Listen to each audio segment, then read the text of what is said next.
নিজের শহরেই আজ পরবাসী কোটিপতিদের কর গুনছেন নিউ ইয়র্কের সাধারণ নাগরিকরা। $50 কোটি রাজস্ব সংগ্রহের লোভে সরকারের ভুল তালিকার বলি শত শত নিম্ন মধ্যবিত্ত পরিবার। ৩০ বছর ধরে নিজের ফ্ল্যাটে থাকা প্রবীণ নাগরিকও বাদ পড়েননি এই হয়রানি থেকে। প্রশাসনিক ভুলে কপালে চিন্তার ভাঁজ ম্যানহাটন থেকে স্ট্যাটেন আইল্যান্ডের গৃহমালিকদের। সাধারণ মানুষের কাঁধে এ যেন এক অন্যায় রাজকীয় বোঝা। এই আমলাতান্ত্রিক হয়রানি আর শহর জুড়ে তৈরি হওয়া আতঙ্কের খবর বিস্তারিত জানুন রিপোর্টে।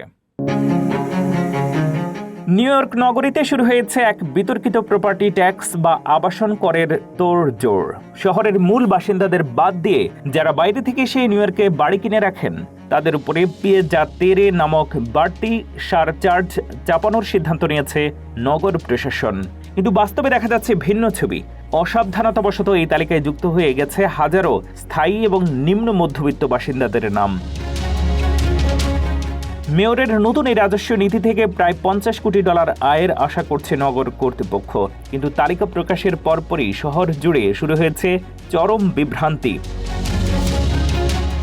81 বছর বয়সী ইউজিন ডুলি, যিনি গত 30 বছর ধরে ম্যানহাটনে নিজের ফ্ল্যাটেই বসবাস করছেন, হাতে পেয়েছেন বিশাল অঙ্কের করের নোটিশ। আগামী 21 আগস্টের মধ্যে নিজের পার্মানেন্ট রেসিডেন্সি বা স্থায়িত্ব প্রমাণ করতে না পারলে তাকে গুনতে হবে প্রায় $56,000।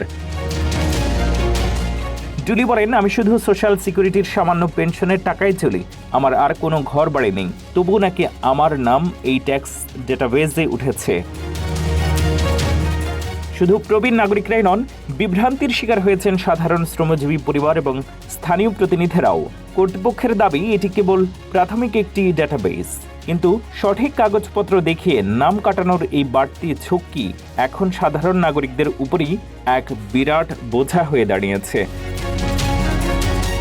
নগর কর্তৃপক্ষ এই কর ব্যবস্থা দ্রুত এবং সঠিকভাবে কার্যকর করার আশ্বাস দিলেও আতঙ্ক কাটছে না স্ট্যাটেন আইল্যান্ড কিংবা ম্যানহাটনের সাধারণ গৃহমালিকদের।